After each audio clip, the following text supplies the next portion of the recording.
लेकिन इस बीच आपको बता दें कि केंद्रीय मंत्री स्मृति ईरानी प्रेस कॉन्फ्रेंस कर रही, सीधे आपको लिए चलते हैं। Democratic processes of India. That George Soros wants a government which is pliable to his needs is more than evident from his statements. That he has pronounced funding of over $1 billion, particularly to target leaders like Prime Minister Modi, is significant. As a Karyakarta of the Bharatiya Janata Party, this is an appeal to every Indian citizen. Every 5 years, we all democratically elect a government to serve the needs and aspirations of India. We as a nation state, during COVID, became the pharmacy to the world. We as a nation state are witness how Prime Minister Modi has ensured food security for 800 million Indians. We as a nation state are witness to the Amrit Kal budget, which has the highest allocation for defense. We as a nation state are, together with Prime Minister Modi, laying the foundation for the future of our country that will not only inherit our dreams, but a resilient and stronger economy. It is to be highlighted that when India rose to the 5th largest economy of the world, when the President of the United States of America, the Prime Minister of England, the President of France publicly extended gratitude to the Indian Prime Minister and India for enabling employment not only in India but also these 3 designated nations. Such is a time where the imperialistic intentions of an entrepreneur come to light. Today, as a citizen, I call upon every individual and organization, societal or political, to denounce the intention of this individual who seeks to demonize our democracy, weaken our democratic interests, and who brings an onslaught to the economy of India, all so that he can personally gain. Those who Mr. Soros finds pliable need to know that India has defeated imperialistic designs before and shall do so again. Those who support Mr. Soros need to know that democracy has prevailed in India and will continue to do so, and particularly as a Karyakarta of the Bharatiya Janata Party, these designs to weaken Indian democracy will be met with the might of India under the leadership of Prime Minister Narendra Modi. आज देश की जनता को एक नागरिक होने के नाते आह्वान करना चाहती हूं। एक विदेशी ताकत जिसके केंद्र बिंदु में है एक व्यक्ति जिनका नाम है जॉर्ज सोरोस। उन्होंने ऐलान किया है कि वो हिंदुस्तान के लोकतांत्रिक ढांचे पर चोट करेंगे। उन्होंने ऐलान किया है कि वो प्रधानमंत्री मोदी को अपने वार के मुख्य बिंदु बनाएंगे। उन्होंने ऐलान किया है कि उनके चलते वो हिंदुस्तान में अपनी विदेशी ताकत के अंतर्गत एक ऐसी व्यवस्था बनाएंगे जो हिंदुस्तान के हितों का नहीं बल्कि उनके हितों का संरक्षण करेंगे। आज देश के आवाम को मैं अपील करना चाहती हूं, चाहे आप व्यक्ति हो, चाहे आप संगठन हो, चाहे आप राजनीतिक दल हो, हिंदुस्तान ने वर्षों वर्ष तक एक लोकतांत्रिक व्यवस्था में अपनी सरकार को चुना है। जॉर्ज सोरोस का ये ऐलान कि वो हिंदुस्तान में मोदी को झुका देंगे, हिंदुस्तान की लोकतांत्रिक ढांचे से चुनी हुई सरकार को ध्वस्त करेंगे, उसका मुंहतोड़ जवाब हर हिंदुस्तानी को देना चाहिए। यह हम सबको ज्ञात है कि जब विश्व में इस बात की चर्चा थी कि कोविड में हिंदुस्तान का क्या हश्र होगा, तो प्रधानमंत्री मोदी ने 80 करोड़ नागरिकों की खाद्य सुरक्षा की दृष्टि से हर गरीब तक अनाज पहुंचाया।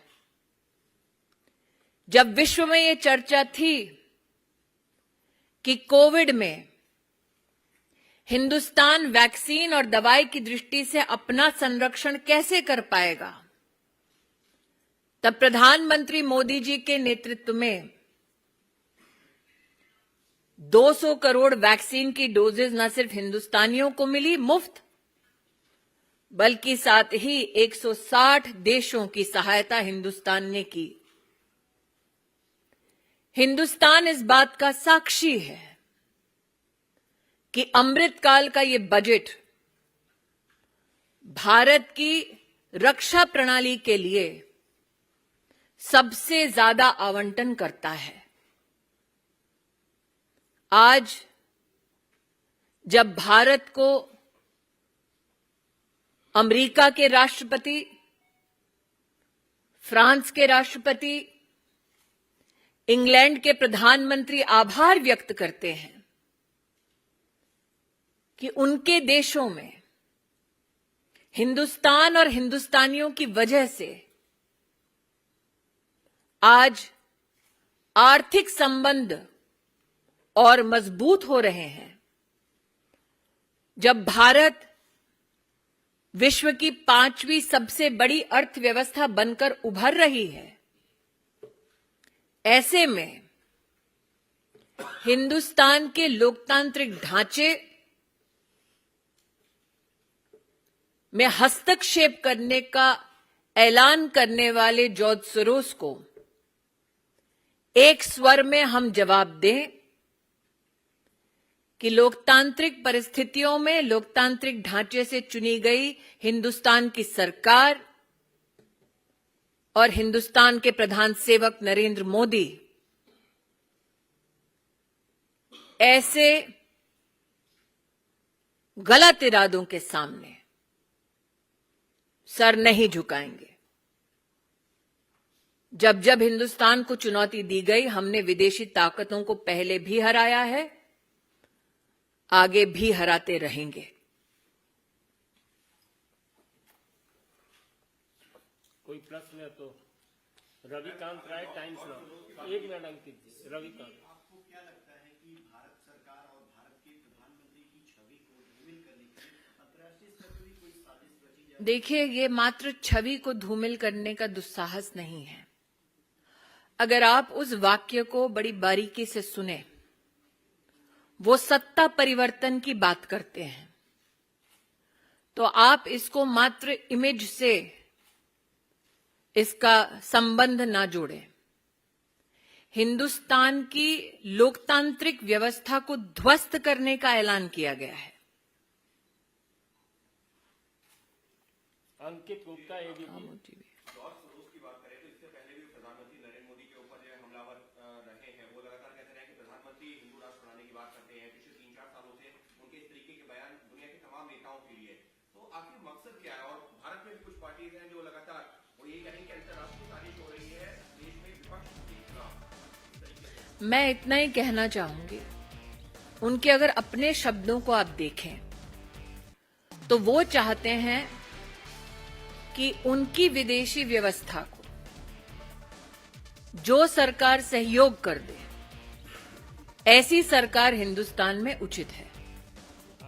नरेंद्र मोदी जी का बार बार और हिंदुस्तानियों का बार बार ये कथन रहा है कि हमारी सरकार हमारे हितों का संरक्षण करेगी, हमारी सरकार हमारी व्यवस्थाओं को सुदृढ़ करेगी और हम ह्यूमन सेंट्रिक ग्लोबलाइजेशन में विश्वास करने वाले देशवासी हैं। लेकिन जॉर्ज सोरोस का जो ऐलान हुआ है, वो ऐलान आप निश्चित रूप से बारीकी से समझें। वो हमारी डेमोक्रेसी को ध्वस्त करने का ऐलान मात्र इसलिए करते हैं ताकि उनके हैंड पिक्ड लोग सरकार चलाएं। आमोद राय TV 9।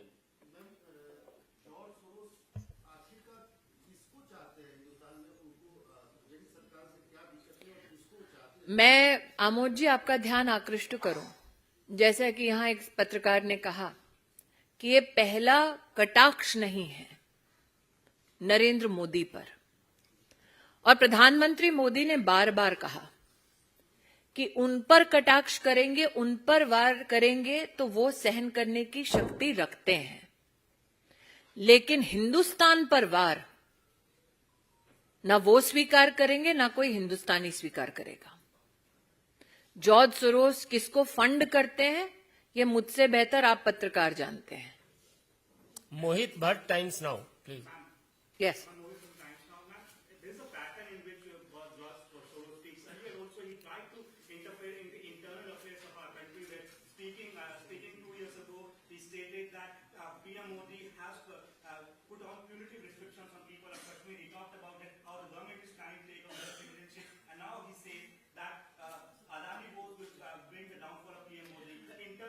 He's interfering into the internal affairs, and now he seems the Congress party leaders are coming out and supporting the statement that is being given by him. I will only say this. Any political organization that seeks to serve the interest of India will stand in solidarity with India and against George Soros.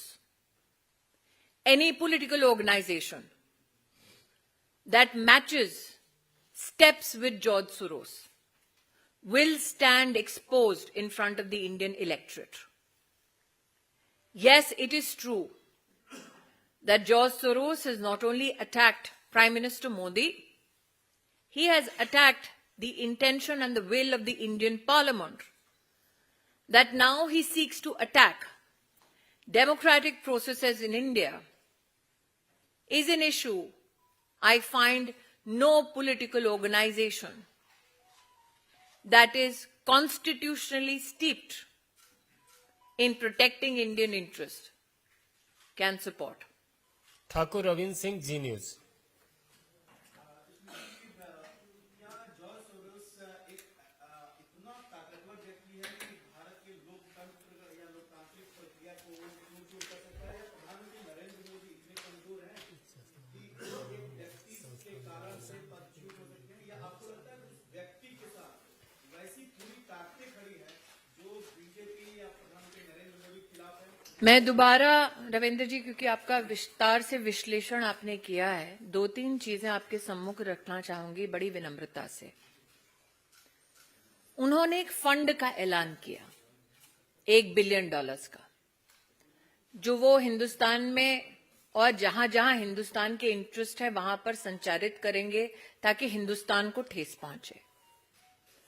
उन्होंने, मैंने पहले भी एक पत्रकार मित्र से यहां कहा, मोदी की इमेज पर वार पहली बार नहीं हुआ है। हिंदुस्तान के लोकतांत्रिक ढांचे पर वार का ऐलान उन्होंने पहली बार किया है जॉर्ज सोरोस ने। इन दोनों के बीच का फर्क समझना जरूरी है। और मैं पुनः कहती हूं, भाजपाई हूं इसलिए नहीं, हिंदुस्तानी हूं इसलिए कि एक विषय है जिस पर किसी भी राजनीतिक दल का किसी और राजनीतिक दल के साथ मतभेद नहीं हो सकता, क्योंकि ये आक्रमण, this war is trying to be mounted against India, and what stands between that war and our country's interests is prime minister Modi. Prashant, news 24, उसके बाद यतीन्द्र जी और संजय शर्मा। ये अंतिम प्रश्न होगा, तीन ही। जी, जॉर्ज सोरोस कौन है, तो उसके बारे में बता दीजिए। और दूसरी बात, जिस तरह की गंभीर बातें उन्होंने की, आपको लगता है कोई कानूनी एक्शन भी उन पर होना चाहिए? मैं इतना ही कहूंगी कि क्योंकि मैं किसी एजेंसी की प्रतिनिधि नहीं हूं, इसलिए एजेंसीज की ओर से नहीं कहना चाहूंगी। लेकिन हाँ, निश्चित रूप से जब हिंदुस्तान की सॉवरेन राइट्स के ऊपर कोई प्रहार करने का प्रयास करता है, तो जो अधिकृत संस्थाएं हैं वो निश्चित रूप से कार्रवाई करती हैं। यतीन्द्र, टीवी 18। जॉर्ज सोरोस जो हजारों करोड़ रुपए खर्च करने की बात वो कर रहे हैं, तो क्या आपको लगता है कि वो अकेले हैं या उनके साथ कुछ और देश हैं जो हिंदुस्तान की छवि को खराब करने के लिए? मैं इतना ही कहूंगी कि जिन जिन को वो पैसा पहुंचाते हैं, ये उनके लिए संदेश है कि आप चाहे इन इरादों के साथ वो पैसा प्राप्त करते हो कि आप हिंदुस्तान को कमजोर कर देंगे, लेकिन हिंदुस्तान नरेंद्र मोदी के नेतृत्व में ना कमजोर होगा, ना झुकेगा, बल्कि आगे ही बढ़ता जाएगा। अंतिम प्रश्न है लोकमत से संजय शर्मा।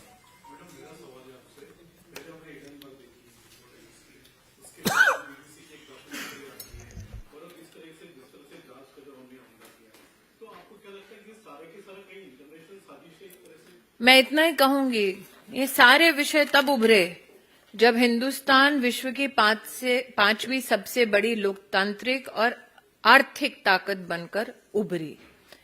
और मुझे लगता है कि हाल में, दोबारा कहती हूं, चाहे वो राष्ट्रपति अमेरिका के हों, चाहे वो यूके के प्रधानमंत्री हों, चाहे वो राष्ट्रपति फ्रांस हों, उन्होंने हिंदुस्तान और प्राइम मिनिस्टर मोदी की जो सराहना की कि उनके देशों में आज आर्थिक व्यवस्था को हिंदुस्तान के साथ समन्वय में हम लोग एक सृजन देख रहे हैं, एक नए भारत के निर्माण को देख रहे हैं।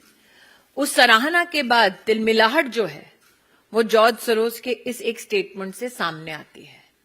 जॉर्ज सोरोस जैसे व्यक्ति चाहते हैं कि एक कमजोर देश हो, जिसमें कमजोर सरकार हो, जो उनके दिशा निर्देश अनुसार चले। ये नया हिंदुस्तान है, कमजोर नहीं है। बहुत बहुत धन्यवाद। धन्यवाद। इंडिया टीवी हर वक्त हर जगह डाउनलोड करने के लिए सर्च करें India TV news Google play store या ऐप स्टोर पर।